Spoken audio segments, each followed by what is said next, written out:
Hi everybody, welcome to Sage Advice. I'm your host Saigan. I have a real face, and today I'm doing something kind of different. There's been a couple of requests to see my collection, so I decided, hey, what the heck, I'm going to show off my collection. I guess we'll start with the beginning. This is not actually the real case. I'm currently in the process of finding boxes for all these, but I do have the actual cartridge. I have some semblance of the instruction manual. It's missing the cover, but it is here. The original Dragon Warrior for the 8-bit NES. The one that got me hooked on RPGs. So we do have that. A bunch of my games are in these universal game cases. You can get these for like 40 cents a pop online. You do have to buy 100 at a time, and then I just used a nice paper color printer, print those up. I can direct you towards a tutorial for them if anybody's interested in doing that for their loose cartridges. I also have Dragon Warrior 2, of course. Cartridge inside. 3.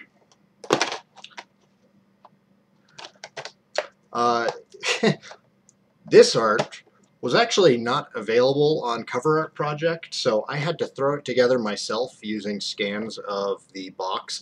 I think it turned out pretty nice. Only took maybe, I don't know, 30 minutes on, I use GIMP, I don't use Photoshop, I don't want to pay for it, and GIMP is free. Dragon Warrior 4. Actually, I'll switch back and forth on these. This is something that I'm pretty proud of, even though they're actually very, very common and not that hard to get a hold of. I have the original Famicom versions of the game. That was 1, 2, 3, and 4. Now, I do have a Famicom. I can't get it to work on my TV. They're goofy with American TVs, and I'm still fighting with it. However, I did get lucky, and I found one of these. Oh, there it is. In a $2 copy of Gyromite. For those who don't know what this is a 60 to 72 pin adapter for the NES. When the NES first came out in the US, we were having trouble keeping up with the demand of games. So Nintendo Japan started producing English ROMs on their actual ROM cartridges, which were 60 pin as opposed to the American NES 72 pin.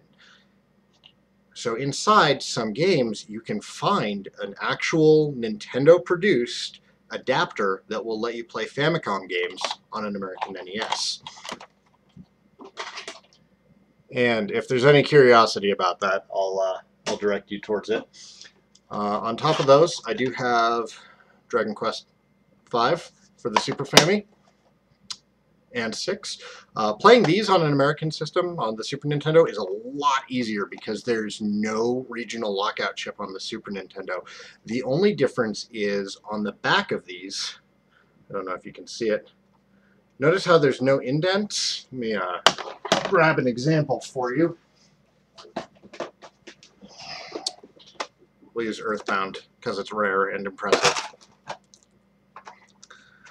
On the back of American NES cases, you can see these indents, or SNES. On the American SNES, there are 2 plastic pieces on the inside that you can just pull out with pliers or cut off with like a Dremel tool or something. These slide right in and are totally playable. That even works with the clone systems too, like the FC Twin that Yobo puts out. You can get those for like 40 bucks. It plays both NES and Super Nintendo games. It doesn't have the goofy issues like with the pins that the actual US NES does. So those are the Super Famicom games that I have, as well as the NES games. Game Boy.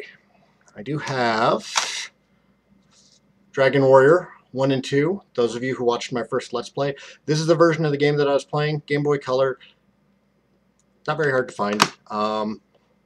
Instruction book. I got this from a friendly fellow Redditor whose name I unfortunately cannot remember right now, but they sent it to me free of charge. They just wanted it to go to a good home, and thank you. You know who you are. I adore you. We've got Dragon Warrior 3. This is the one that I'm playing right now, but I'm playing the Super Famicom version. I'm trying to get a copy of it off of eBay for not a crazy price, and I keep getting outbid. Dangers of eBay. I also have Dragon Warrior Monsters, the first one. Never played it. Might do a Let's Play on it in the future. I have Dragon Warrior Monsters 2. I have Terra's Journey. I haven't actually grabbed Kobe's Journey yet. For some reason, it seems to be more expensive, and I'm kind of trying to find a good price. I did get it with the instruction book, though, so I do need Kobe's Journey. As far as Dragon Warrior Monsters is concerned, I don't have the PlayStation remake that they got in Japan. That's one of the ones I'm trying to get a hold of. Collection is ever growing, but I feel pretty good with it right now, so I'm just going to go ahead and show it off. Dragon Warrior 4, there was a remake made on, well, this is a good time to segue into the DS. This one is based on the PlayStation remake that we never got here, even though it was advertised in Dragon Warrior 7. Some fans don't like the translation in this one. Personally, I didn't play the original 8-bit one, even though I own it. So I liked this one just fine. I really enjoyed playing it. It's a great game. It's on a modern system. It's very easy to find. 5, playing this one right now. Really enjoying it. Have never played it before. 6, this is the only Dragon Quest that I've never touched in the main series. I'm looking forward to it. I want to finish 5 first. 9, you recognize this from my Sage Advice videos. Maybe in the distant future I'll get around to doing an actual full-blown Let's Play. We'll see. I just got this in the mail a couple of days ago. This is the 25th anniversary edition for the Wii in Japan. I do have a Wii that I'm going to mod, so I will be able to play these. I don't really know why I'm going through so much effort considering I own the original Japanese releases anyways. But here it is. It's really cool. I really hope that we get this in the US. If you haven't played some of the old ones and you're looking for a chance to play it on like the Super Famicom remakes that are on here, then you could emulate them. But again, there is a game that we might get. Okay, what else? Dragon Warrior 7 for the PlayStation. Case has seen a little bit of love over the years, but the whole thing is in here. Instruction book, giant ugly 2-disc case, and as you can see on the instruction book, right on the back, coming 2002, Dragon Warrior 4. Never got it. Well, we have it on the DS now, but sadly we never saw the original PlayStation one that they were working on. And there's a number of reasons for that that I might go into at a later time. The video game business can be a mess sometimes. It's as simple as that. After 7 came my personal favorite, Dragon Quest 8. I love this game. If you have a PlayStation 2, pick it up. It's $10 used. There's copies of it everywhere because everyone bought it for a demo of Final Fantasy XII. And sadly, most people did not actually play it. They dropped $50 on what is possibly the greatest PlayStation 2 RPG, and they played the Final Fantasy XII demo. It's disheartening, really, but it is fantastic to pick up. It's the easiest game in the series to find. It's $10. It's like 80 hours long, and it is incredible from beginning to end. Do yourself a favor and buy it. That's all of the main series. So now we've got a couple of the weird side stuff. I already showed you the Game Boy Color Dragon Warrior Monsters. On the PlayStation, We also got, here in the US, Tornado, The Last Hope. This is actually the second Tornado game. Those of you who are familiar with the Pokemon Mystery Dungeon series, the Tornado games actually started Mystery Dungeon. This is one I hope to eventually get around to doing a Let's Play on. I don't think the translation for the Super Nintendo first game in the series is done yet. I need to investigate that a little bit more. Excuse me, been chatting for 10 minutes. A long video.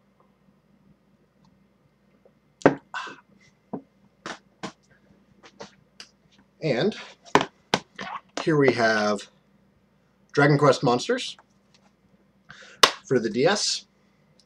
I did start playing this one. I liked it. I got distracted by something else. I cannot remember what it was right now. Dragon Quest Monsters 2. This one was awesome. I actually played this one through to the end. I loved every minute of it. My only regret is that I haven't spent more time doing the extra stuff after the game. The game itself is maybe only like 20 hours long. It's not very long. It's actually a fairly short main quest. It's very similar to Pokemon in that all the extra stuff is where you're going to spend most of your time. Rocket Slime! This is a fantastic game. Sadly, we didn't get the first, and there's been no news on us getting the third. Slime Mori Mori came out on the Game Boy Advance in Japan. It's kind of like Zelda Light, is what I want to call it. Rocket Slime added tank battles, which are a hell of a lot of fun. And then Slime Mori Mori 3, which is out on the 3DS in Japan right now, no word of an American release, added ship-to-ship battles, and it looks really cool. Rocket Slime is another one that's really cheap, and if you like Zelda at all in passing, it's a wonderful game to pick up. It's short, it's great from beginning to end, has great multiplayer if you can actually find somebody who plays it, and it's just one of those brilliant little games that unfortunately most people never played. Those are not all of the side games. We have Dragon Quest Swords. This is a follow-up to a home console game called Dragon Quest Kenshin. And it came with a little plastic sword that you played with. And this is just a full-blown follow-up to it.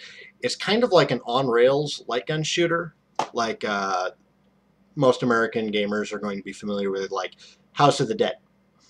It's like House of the Dead, but Dragon Quest, and you're using the Wiimote as a sword. It's a lot of fun. It's very arcadey. And there are some RPG elements, but action is the primary point in it. And overall, it's pretty enjoyable. And that's another one that you can get on the cheap these days. We also have, last but not least, the most recent release that we have that's Dragon Quest related. Sorry, the light keeps shifting because it's behind me, which... Sorry, that's where the plug is. You're just going to have to deal with it. Fortune Street. Itagaki Street in Japan. Fortune Street in the US. It is like Monopoly, but with a lot more rules. But with a lot more rules comes a lot more options. Kind of scary to get into at first, but if you and your friends and family are fans of Monopoly, it is a fantastic game to pick up. The amount of strategy that's available in it is great. And it's got all your favorite Nintendo and Dragon Quest characters. I think that is all of the games. As far as Western releases go, I do need Kobe's Journey, so you can knock me one of my geek points there.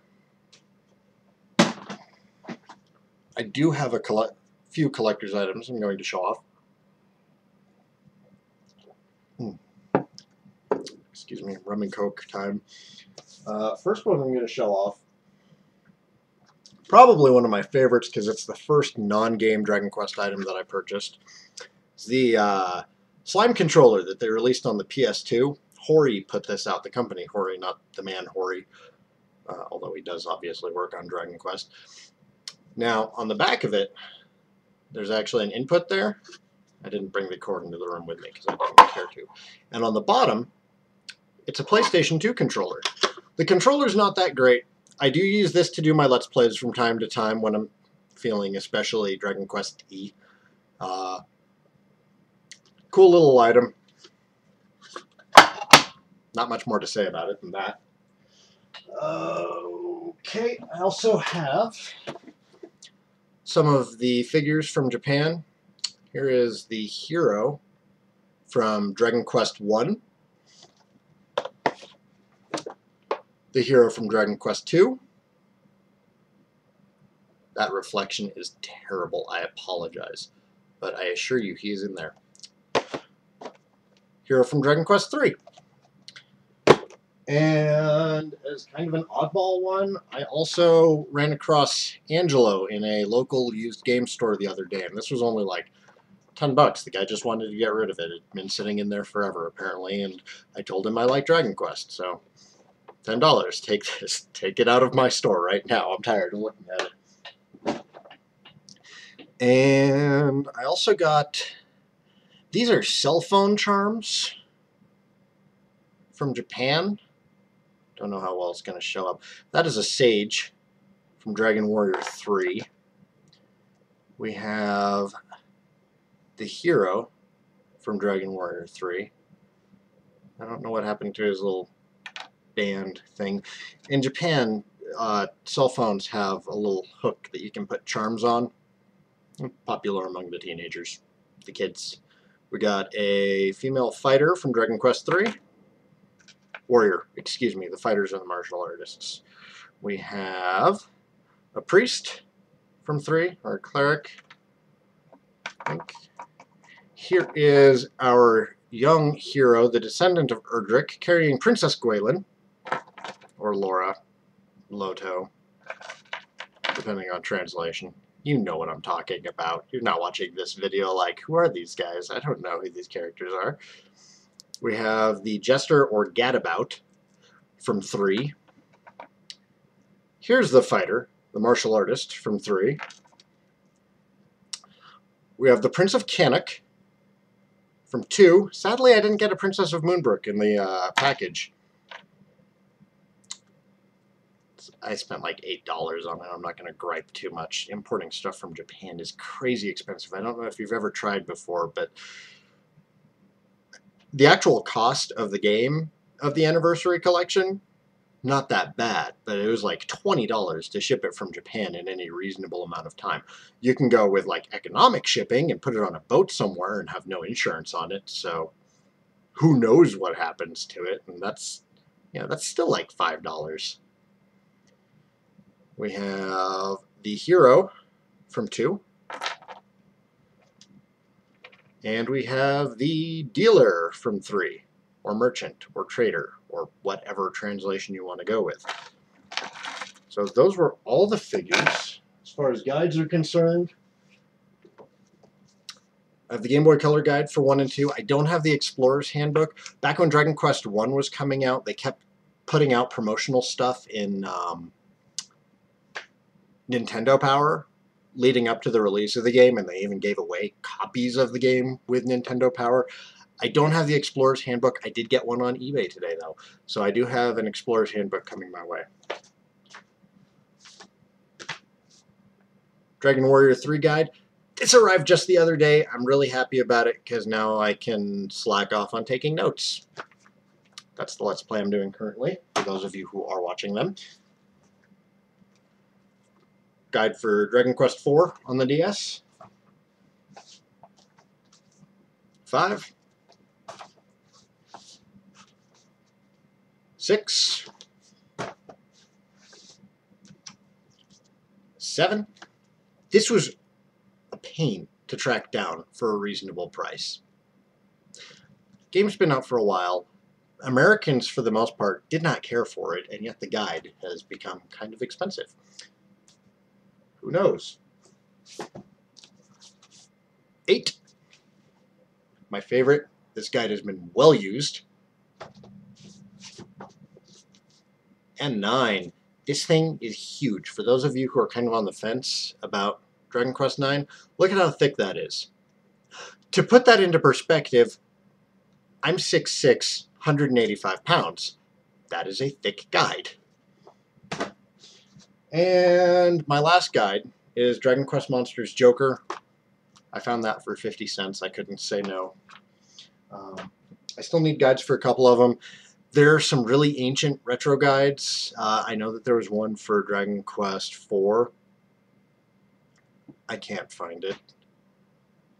If anybody does see it, let me know.